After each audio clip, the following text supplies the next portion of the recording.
Okay, so the snowstorm is over, obviously. It's actually slid off the roof, and I'm actually in construction mode in the house. Floors are done. Done. Baseboard, done, hooked up. I got that all done. I got new baseboard in here, baseboard there, baseboard in Tim's room. I think I showed that. Baseboard in my daughter's bedroom, which I think I can shut this thing off because it's noisy. That baseboard was there. I just got to wash that. It's a little dirty. Just dust, you know, from time. And right now, as you can see, along the bottom edge of the wall, there's no trim. So what me and Tim are going to do is we're going to go to the farm, and oh, and you see how I fixed that? Oh, so beautiful. Fucking cat can't get me now. We're going to the farm, and we're going to start running pine boards that I cut on the mill through my wood planer. And we're going to make trim to trim out this bedroom. Started to do some sanding here. This was never sealed, but it will be sealed now with a nice tung oil finish when I'm done sanding. Got this nice Black & Decker. Works very well, actually. It's got a little reclaimer on it, but once that fills up, then throws dust everywhere. That windowsill looked about like this windowsill because of the damn cat. My daughter would feed the cat up on the windowsill. I don't know what it is about that, but cats on the windowsill, and then they sharpen their freaking claws. But it looked like that over here, too, right here. And it really doesn't look too bad now that I got that one's a little more severe. So I might have to shoot the cat after I get that done, but we'll give it a quick go there. Let's see. Here. Let's see what it does.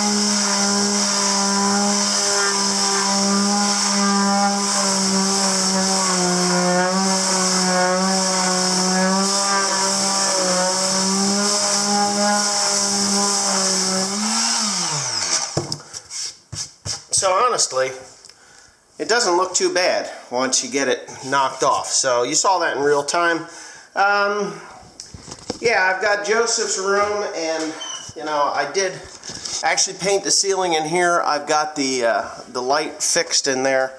Beware of Puggle on duty. We have that dog. It's around here someplace. Opened a window to let some air in here because we did have a problem with the ceiling, as you saw earlier. I have fixed that problem, and I used a product called Kilz, K-I-L-Z, which is a paint. It's an oil-based paint, and what you're supposed to do is just cover up all the rust stains and things like that. And that worked. It worked really well.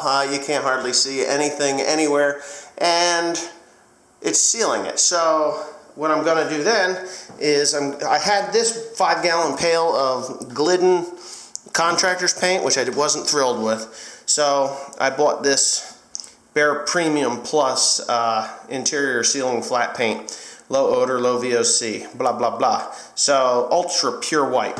I'm happy with that. I will be painting that a little bit later, but first thing I'm going to do is actually get these walls painted. Went over them with a sponge, took off the excess spackle. That dirt will be covered up with the new paint. I'm going to wash it a little bit. I did actually use some white paint there where dirty pecker hand prints were on, like Tim has. And Tim's room is actually done, all but the floor. And we haven't refitted the new outlet covers on yet, but I have them. Did the walls, beautiful colors, no more dirt, no more muss, no more fuss, looks great. It is warm in here because we have the baseboard heat hooked up. I did screw up when I bought the ends. I only bought left-handed ends. I don't know why, but all my right-handed ones I don't have, so I'm going to take back the left-handed ones that I have and swap them in for right-handed ones so I can finish up the baseboard. Everything really turned out pretty well in here. Timothy had some issues with his windowsills. They came out okay. I will be sealing them up after he gets his stuff out of here. This pisses me off, though. I really don't like that. Don't put nails in the wood, please. Put them in the drywall. You can always spackle over drywall. That it? That. Wigger. wood is what harder to replace. Anyways, yeah, so instead of me hammering on, of course I have to do the borders in here also. So me and Tim are actually going to go, and I did sand this door. This will be finished with tung oil paint, tung oil sealer, and I tell you what, the place is looking really nice. So as soon as I get this done in the next couple of days, which I'm hoping it'll be done in the next couple of days, you're going to see my progress. That's all I'm going to be videotaping, is the reclamation of this house, getting it, this old house we could say, and put that together. I'm going to see if I can get some lemon oil and actually put lemon oil finish on the walls, because they need something, and I don't really want to turn the walls dark, and I'm afraid that lemon oil is going to do that. So I'm not sure whether I'm actually going to spray like a what do you call it, a tung oil finish on that just to seal it. Low luster. I do not want to shine on it. Yeah, just like this room here, this is going to be replaced all, well, I'm going to be repainting here. I fixed the corner there. I have the shielding for that and took that down, and that is going to be replaced. Yeah, so the place is looking pretty good. How about you, Bucha? Do you look starved? Someone said I was starving you, and you're like 35 pounds. I mean, look at you. Bang! Bang! I'm gonna kill you. Bang! Oh, good jog. Huh? Oh, you know, let's get you a treat, huh? I'm gonna get my dog a treat, and thanks for watching. I'll see you over at the farm where we're gonna be putting wood through a...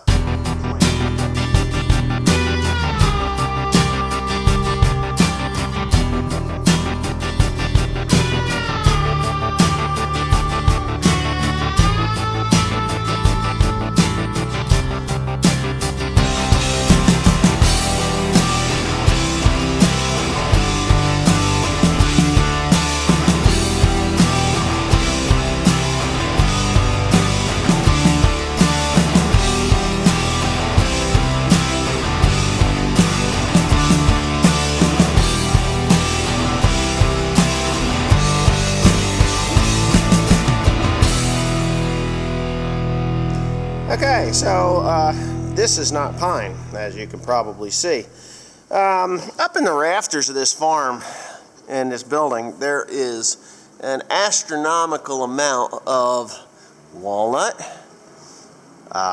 This is cherry, actually. Really nice piece of, I believe this is choke cherry. But what I wanted to do was, before I go home or quit making video today, I wanted to show you what the pine looked like, and of course with the cherry over top of it, it's not going to look that good. But anyways, I'll give you a little story here as soon as I get my camera going. As most of you know, or maybe you don't know, I built my house. I built my house. It was a house, and then I just rebuilt the house that was already there out of lumber that I cut from this farm. And about I think I bought this thing right around the time Tim was born. So I bought this in about 1994. It might have a date on it. I know. No, when did I buy this? 99. I didn't realize I bought that in 99. But anyways, this thing was made in Taiwan. Okay, so the crazy thing is, I'm gonna put my camera up here on a thing.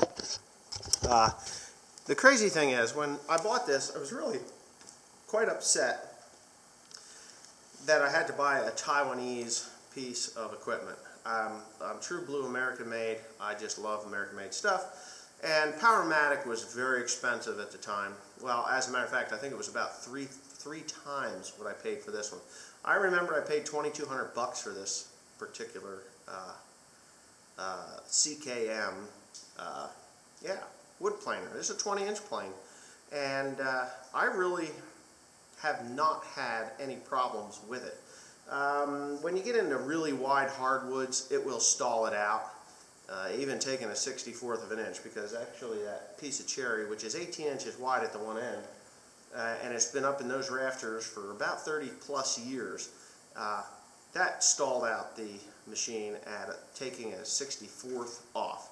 Now mind you, the blades are not exactly sharp, and they could be sharpened and stuff, but I can cut pine all day long. So anyways, you're probably wondering, what in the hell did you buy a wood plane for 20 years ago? Well, I'll tell you, I didn't have a sawmill, but I was I was cutting all this lumber to build a house with 2x6s and 2x4s. I was going to have 2x6 walls, which I do have in my house. And I was cutting all this lumber, and I decided, you know what? I should probably plane that stuff down so that it's the right thickness. Either that, or I'm going to be running it through it's a table saw, which I didn't want to do, and I wanted the ability to actually make some pretty decent lumber for inside the house. And so in 1999, obviously, it hasn't been 20 years, but in 1999 I bought this thing, and I had been cutting lumber since 1995 and stowing it in the wagon house over there, the blue building where my sister used to keep her horses, and so I had that thing chuck full. It was full. So when this thing showed up, I wired her up and started running 2x6s through it. And for days and days and days, weeks and weeks, I ran all these 2x4s, and then I stacked them back up in the building. I did a lot of work. Lumber's a lot of work. If you don't do lumber, you don't know. But lumber is an awful lot of work. So anyhow, with the wood planer, it's been sitting back there now for quite a while, and now that I'm doing the trim in my house, i.e. the pine, the cherry, I don't know what I'm going to do with that. I might do one door with that cherry, like the bathroom, on the inside of the bathroom. I don't know. I don't know what I'm going to do with it yet. I was kind of hoping to have a 2-inch thick chunk of walnut to make 1 1/4 inch wide strips for trim around in the dining room, and that should define the room a little bit, break it up a little bit, but I'm not sure. But anyhow, with that being said, now you're going to see probably a little bit more wood planing going on. Tomorrow I'm going to be milling that pine into 4-inch wide strips, and then I actually have a grizzly shaper over there, and I'm going to run that, cut an edge on those pieces of trim with that shaper, and that should give me, really nice trim. I can make my own trim. I've done it before, and there you go. So you're going to get some home improvement videos on top of some other interesting and exciting videos. I still haven't made it to Connecticut to buy that engine yet, but I'm hoping to get that taken care of. But anyways, thanks for watching. Please comment, rate, and subscribe.